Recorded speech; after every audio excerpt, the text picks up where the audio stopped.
নমস্কাৰ সোশ্যাল সায়েন্সৰ উন্নতি ক্লাছলৈ সকলোকে স্বাগতম জনাইছো ক্লাছটো আৰম্ভ কৰাৰ আগতে এটি অফাৰ চলি আছে আপোনালোকৰ কাৰণে মই হেতু কৈ দিছো 7 দিনৰ কাৰণে চলিছে আপোনালোকৰ যিসমূহ মক টেষ্ট আৰু লগতে আমাৰ ক্লাছৰ যিবোৰ পিডিএফ আমি 99 ত প্ৰভাইড কৰি আছিলো বৰ্তমান 49 ত আপোনালোকে ক্ৰয় কৰিব পাৰিব আপোনালোকে যদি পিডিএফ বোৰ বিচাৰে তেনেহলে পিডিএফ বোৰত কি আছে আপোনালোকে ইতিমধ্যে গমে পাইছে আমি ক্লাছত ডিসকাস কৰিছো যিবোৰ কোৱেশ্চন আমি ডিসকাস কৰিছো সকলোবোৰ পিডিএফ আছে 7 দিন সময় আছে আপোনালোকৰ হাতত মাত্ৰ 49 रुपीस পে কৰি আপোনালোকে এই পিডিএফ বোৰ পাব পাৰে পিডিএফ বোৰ পাবলৈ আপোনালোকে আমাৰ WhatsApp নম্বৰ 8638686390 এই নম্বৰটো আপোনালোকে স্ক্ৰিনশ্বট মাৰি লওক এই নম্বৰটোত কন্টাক্ট কৰিব ওকে তো আৰম্ভ কৰিবলৈ লৈছো আজি সোশ্যাল সায়েন্সৰ ক্লাছ 8 ৰ চেপ্টাৰ 11 চেপ্টাৰ 11 ৰ নাম হৈছে মধ্যযুগৰ অসম গতিকে এই চেপ্টাৰটোৰ যিকেইটা কোৱেশ্চন আছে আমি সকলোবোৰ ডিসকাস কৰিম গতিকে ক্লাছটো অকনমান দেৰিকৈ লৈ আহিছো যাতে আপোনালোকে ভালকৈ ক্লাছটো এটেন্ড কৰিব পাৰে গতিকে আহকচোন আমি আজি প্ৰথম কোৱেশ্চনটো চাও আহোমসকল কেতিয়া অসমলৈ আহিছিল গ্ৰেড 4 কাৰণে বহুত ইম্পৰ্টেন্ট কোৱেশ্চন হয় আহোমসকল কেতিয়া অসমলৈ আহিছিল জানেনে আহোমসকল 1228 খ্ৰীষ্টাব্দত অসমলৈ আহিছিল কিমানত 1228ত মনত ৰাখিব 1228 খ্ৰীষ্টাব্দত আহোমসকল অসমলৈ আহিছিল okay option A is right answer next question অসমত আহোমসকলে কিমান বছৰ ৰাজত্ব কৰিছিল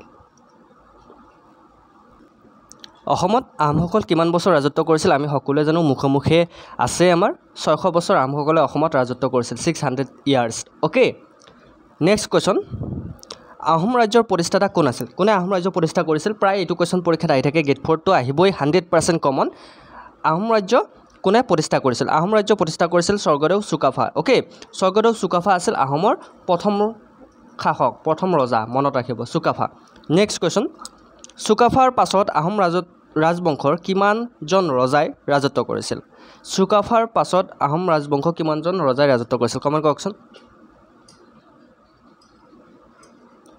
কাৰেক্ট আনসাৰ হৈছে চুকাফাৰ পিছত আহোম ৰাজবংশত 39 জন ৰজাই শাসন কৰিছিল 39 জন 39 ওকে গুড নেক্সট কোৱেশ্চন বৰ্তমানৰ শিৱাসাগৰ নগৰৰ পৰা প্ৰায় কিমান কিলোমিটাৰ আঁতৰত চৰাগুৰ নামৰ ঠাইত ৰাজধানী স্থানান্তৰ কৰিছিল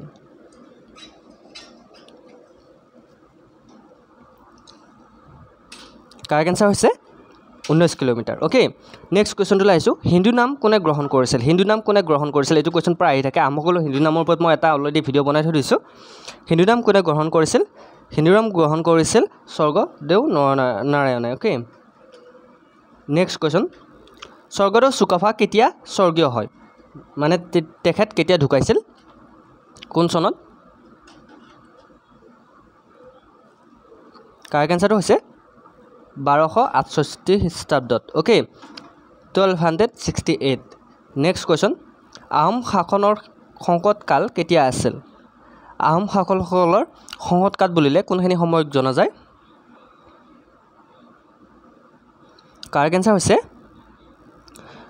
1603 খ্ৰীষ্টাব্দৰ পৰা 1673 খ্ৰীষ্টাব্দলৈ এইখিনি সময়ছোৱাক নেক্সট কোৱেশ্চন বংগাৰ নবাব মিৰ জুমলাই অসম আক্ৰমণ কেতিয়া কৰিছিল মিৰ জুমলা কোৰ আছিল বংগৰ নবাব আছিল মনত ৰাখিব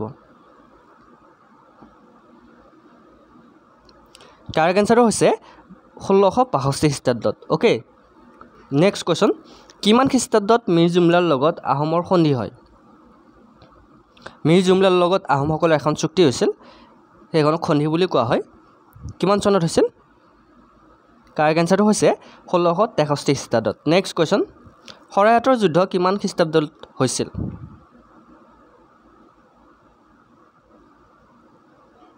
কাৰেক্ট আনসাৰ হৈছে 1661 ওকে 1671 আৰু 1661 নেক্সট কোৱেশ্চন অসমৰ ইতিহাসত বিপ্লৱ যুগ বুলি কোনটো যুগক বুজোৱা হয় অসমৰ ইতিহাসত বিপ্লৱ যুগ বুলি কোনটো যুগক বুজোৱা হয় কাৰেক্ট আনসাৰ হৈছে 1673 খ্ৰীষ্টাব্দৰ পৰা 1681 খ্ৰীষ্টাব্দলৈ ওকে নেক্সট কোৱেশ্চন গদাধৰ সিংহই আহোম ৰাজ্য শান্তি কেতিয়া প্ৰতিষ্ঠা কৰে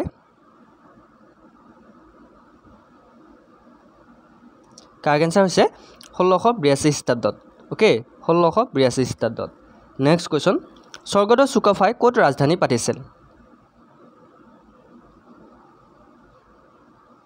কাৰেক্ট আনসাৰ হৈছে চৰাইদেউত ৰাজধানী পাতিছিল okay option C is right answer next question স্বৰ্গদেউ ৰুদ্ৰসিংহই ক'ত ৰাজধানী পাতিছিল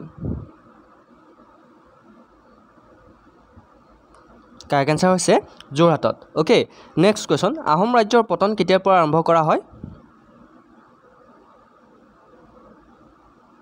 কাৰেক্ট এনসাৰ হৈছে 1769 খ্ৰীষ্টাব্দত নেক্সট কোৱেশ্চন ইয়াণ্ডাবু সন্ধি কেতিয়া স্বাক্ষৰিত কৰা হৈছিল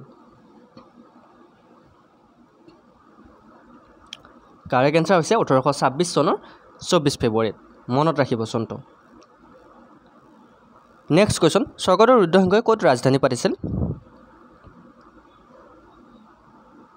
কাৰেক্ট এনসাৰ হৈছে ৰংপুৰত নেক্সট কোৱেশ্চন পাল বংশৰ শেষ ৰজাজনৰ নাম কি কাৰেক্ট এনসাৰ হৈছে জয়পাল নেক্সট কোৱেশ্চন বৈদ্যদেৱে কামৰূপত কিমান খ্ৰীষ্টাব্দত ৰাজত্ব কৰিছিল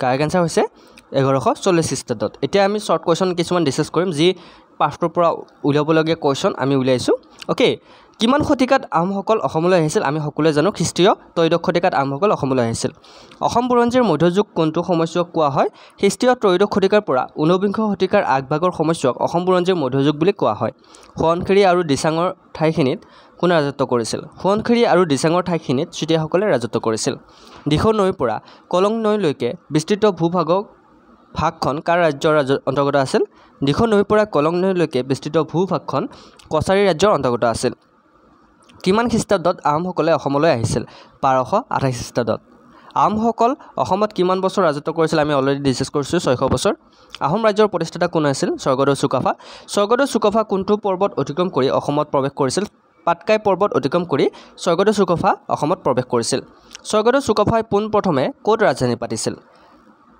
পোনপ্ৰথমতে তেখেতে চৰাইদেউত ৰাজধানী পাতিছিল স্বৰ্গদেউ চুকাফাই অসমলৈ আহোঁতে কোন দুজন মন্ত্ৰীক লগত লৈ আনিছিল এইটো কোৱেশ্চন প্ৰায় আহি থাকে পৰীক্ষাত স্বৰ্গদেউ চুকাফা অসমলৈ আহোঁতে বুঢ়াগোহাঁই আৰু বৰগোহাঁই এই দুজন নামৰ মন্ত্ৰীক অসমলৈ লগত লৈ আনিছিল স্বৰ্গদেউ চুকাফাই অসমত কিমান বছৰ ৰাজত্ব কৰিছিল স্বৰ্গদেউ চুকাফাই প্ৰায় 36 বছৰ কাল ৰাজত্ব কৰিছিল স্বৰ্গদেউ চুকাফাৰ কিমান চনত মৃত্যু হৈছিল 1268 খ্ৰীষ্টাব্দত ওকে আহোমসকল কাৰ বংশধৰ বুলি নিজকে পৰিচয় দিয়ে আহোমসকলে স্বৰ্গৰাজ লেংডন অৰ্থাৎ ইন্দ্ৰ দেৱতাৰ বংশধৰ বুলি নিজকে পৰিচয় দিছিল মনত ৰাখিব নেক্সট কোৱেশ্চন স্বৰ্গদেউ চুকাফাৰ পাছত আহোম ৰাজবংশৰ কেইজন ৰজাই অসমত ৰাজ কৰিছিল প্ৰায় 39 জন আহোমসকলে কোন দেৱতাক পূজা অৰ্চনা কৰিছিল আহোমসকলে সোমদেৱ নামৰ দেৱতাক পূজা অৰ্চনা কৰিছিল বামুণী কোঁৱৰ বুলি কোনজন স্বৰ্গদেউক জনা যায় বামুণী কোঁৱৰ বুলি স্বৰ্গদেউ চুডাংফাক কোৱা হয় স্বৰ্গদেউ চুডাংফাই অসমৰ ৰাজধানী কোনটো ঠাইলৈ স্থানান্তৰ কৰিছিল স্বৰ্গদেউ চুডাংফাই অসমৰ ৰাজধানী চৰাগুৱা নামৰ ঠাইলৈ স্থানান্তৰ কৰিছিল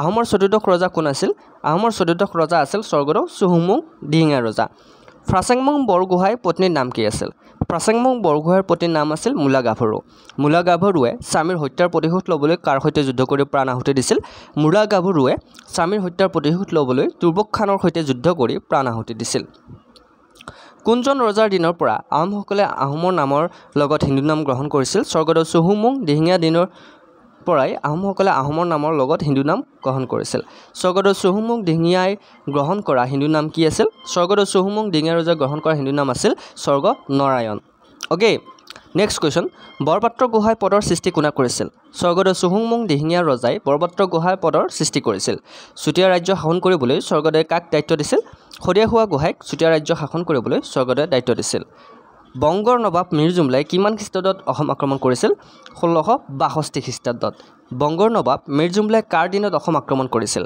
বংগৰ নবাব মীৰ জুমলাই জয়ধ্বজ সিংহৰ দিনত এইটো কোৱেশ্চন প্ৰায় কমন আহি থাকে জয়ধ্বজ সিংহৰ দিনত অসম আক্ৰমণ কৰিছিল ওকে স্বৰ্গদেউ জয়ধ্বজ সিংহৰ পৰৱৰ্তী ৰজা কোন আছিল স্বৰ্গদেউ জয়ধ্বজ সিংহৰ পৰৱৰ্তী ৰজা আছিল স্বৰ্গদেউ চক্ৰধ্বজ সিংহ গদাধৰ সিংহৰ পুত্ৰৰ নাম কি আছিল গদাধৰ সিংহৰ পুত্ৰৰ নাম আছিল ৰুদ্ৰসিংহ ওকে আমি যে গদাধৰ সিংহ কোন আছিল গদাধৰ সিংহ আছিল জয়মতীৰ স্বামী ওকে লাই আৰু লেছাই ৰুদ্ৰসিংহ আৰু শিৱসিংহ দুজনকে আমি সৰুৰ পৰাই লাই আৰু লেছাই বুলি আমি জানি আহিছোঁ যিহেতু চলি তেখেতৰ নামবোৰ আমি বিভিন্ন ধৰণৰ চলচ্চিত্ৰ আকাৰে আমি তেওঁলোকৰ জয়মতী যিখন কথাছবি সেই কথাছবিৰ পৰা প্ৰকাশ পাইছিল জয়মতী ছবিখন নিৰ্মাণ কৰিছিল জ্যোতিপ্ৰসাদ আগৰৱালাই কিমান চনত 1935ত মুক্তি পাইছিল সেইখন ওকে আৰু সেইখন আছে অসমীয়া প্ৰথম ফিল্ম মনত ৰাখিব নেক্সট কুৱেশ্যন, আহোমসকলৰ শ্ৰেষ্ঠ ৰজা বুলি কাক কোৱা হয়? আহোমসকলৰ শ্ৰেষ্ঠ ৰজা বুলি স্বৰ্গদেউ ৰুদ্ৰসিংহক কোৱা হয়।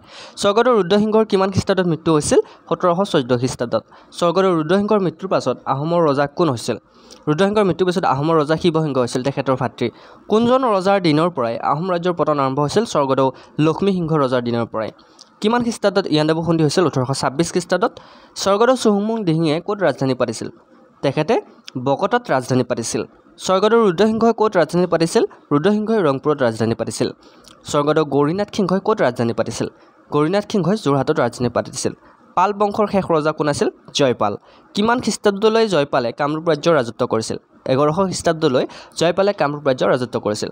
বৈদ্যদেৱে কিমান খ্ৰীষ্টাব্দত কামৰূপৰ ৰাজত্ব কৰিছিল? বৈদ্যদেৱে 1140 খ্ৰীষ্টাব্দলৈ কামৰূপৰ ৰাজত্ব কৰিছিল। কাৰ মৃত্যুৰ পাছত কামৰূপৰ ৰাজনৈতিক মানচিত্ৰ সলনি হৈছিল? বৈদ্যদেৱৰ মৃত্যুৰ পাছত। অ'কে, নেক্সট কুৱেশ্যন, কোচ ৰাজ্যৰ প্ৰতিষ্ঠাতা কোন আছিল? বিশ্বসিংহ কোচ ৰাজ্যৰ প্ৰতিষ্ঠাতা আছিল। অ'কে, বিশ্বসিংহ, ইয়াত এইটো কুৱেশ্যন বহুতে ভুল কৰি দিয়ে। কোচ ৰাজ্যৰ প্ৰতিষ্ঠাতা নৰনাৰায়ণ বুলি লিখিত আহে, কিন্তু একচুৱেলি বিশ্বসিংহ। অ'কে, বিশ্বসিংহ কোনটো ধৰ্মৰ পৃষ্ঠপোষকতা কৰিছিল বুলি উল্লেখ আছে? বিশ্বসিংহ হিন্দু ধৰ্মৰ পৃষ্ঠপোষকতা কৰিছিল বুলি উল্লেখ আছে। কোচসকলৰ শ্ৰেষ্ঠ ৰজা কোন আছিল? নৰনাৰায়ণ। কোচ ৰজা নৰনাৰায়ণে কিমান খ্ৰীষ্টাব্দত আহোম ৰাজ্য আক্ৰমণ কৰিছিল? কোচ ৰজা নৰনাৰায়ণে 1662 খ্ৰীষ্টাব্দত আহোম ৰাজ্য আক্ৰমণ কৰিছিল। বিশ্বসিংহৰ কিমানজন পুতেক আছিল? বিশ্বসিংহৰ 18জন পুতেক আছিল। নৰনাৰায়ণৰ আন এটা নাম কি আছিল? নৰনাৰায়ণৰ আন এটা নাম আছে মল্লদেৱ। আহিব পাৰে, কিন্তু নৰনাৰায়ণৰ আন এটা নাম সুধিব পাৰে, বা মল্লদেৱৰ আন এটা নাম সুধিব পাৰে। তেতিয়া মল্লদেৱৰ যদি আন এটা নাম সুধি দিয়ে, তেতিয়াহ'লে আপোনালোকে লিখিব লাগিব নৰনাৰায়ণ, আৰু নৰনাৰায়ণৰ আন এটা নাম সুধিলে আপোনালোকে লিখিব লাগিব মল্লদেৱ। মনত ৰাখিব। নৰনাৰায়ণৰ পিতৃৰ নাম কি আছিল? নৰনাৰায়ণৰ পিতৃৰ নাম আছিল বিশ্বসিংহ। কোনজন সেনাপতি চিলাৰায় নামে খ্যাত?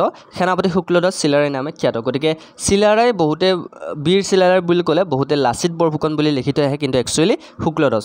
শুক্লদাসৰ আন এটা নাম হৈছে চিলাৰায়, মনত ৰাখিব। নৰনাৰায়ণৰ পিছত কোচ ৰাজ্য কি দুটা নামেৰে বিভক্ত হৈছিল? নৰনাৰায়ণৰ পিছত কোচ ৰাজ্য কোচবিহাৰ আৰু কোচ হাজো নামেৰে বিভক্ত হৈছিল। কিমান খ্ৰীষ্টাব্দত আহোমে চুতীয়া ৰাজ্য দখল কৰিছিল? 1523 খ্ৰীষ্টাব্দত আহোম চুতীয়া ৰাজ্য দখল কৰিছিল। ভূঞা শব্দৰ অৰ্থ কি? ভূঞা শব্দৰ অৰ্থ হৈছে মাটিৰ মালিক। অসমৰ ভূঞাসকল কি নামেৰে জনা যায়? অসমৰ ভূঞাসকলক বাৰভূঞা নামেৰে জনা যায়। তো এয়া আছিল আমাৰ আজি ক্লাছ 8ৰ চেপ্টাৰ 11। গতিকে আপোনালোকে যদি আমাৰ ছ'চিয়েল চায়েন্সৰ ভিডিঅ'বোৰ চোৱা নাই, চাব। আমি চেপ্টাৰ ৱাইজ লৈ আহিছোঁ ভিডিঅ'বোৰ, যাতে আপোনালোকে এডিআৰ এক্সামত ভাল ফলাফল দেখুৱাব পাৰে। আৰু যদি আমাৰ ভিডিঅ'বোৰ ভাল লাগে, সঁচাকৈ ভাল লাগে, তেনেহ'লে লাইক কৰিবলৈ নাপাহৰিব, কমেণ্ট কৰিবলৈ নাপাহৰিব, আৰু বেয়া পালে আপোনালোকে কমেণ্টত আপোনালোকে নিজৰ মতামতবোৰ দাঙি ধৰিব। অ'কে, আৰু যদি আমাৰ ভিডিঅ'বোৰ বিচাৰে, তেনেহ'লে আপোনালোকে 8638686390 এই হোৱাটছআপ নাম্বাৰত আপোনালোকে যোগাযোগ কৰিব পাৰে। আপোনালোকে পে' কৰিলে PDF পাই যাব। তো আজিলৈ মানে নেক্সট ভিডিঅ'ত আকৌ লগ পোৱাৰ প্ৰতিশ্ৰুতিৰে জয় হিন্দ, জয় অসম।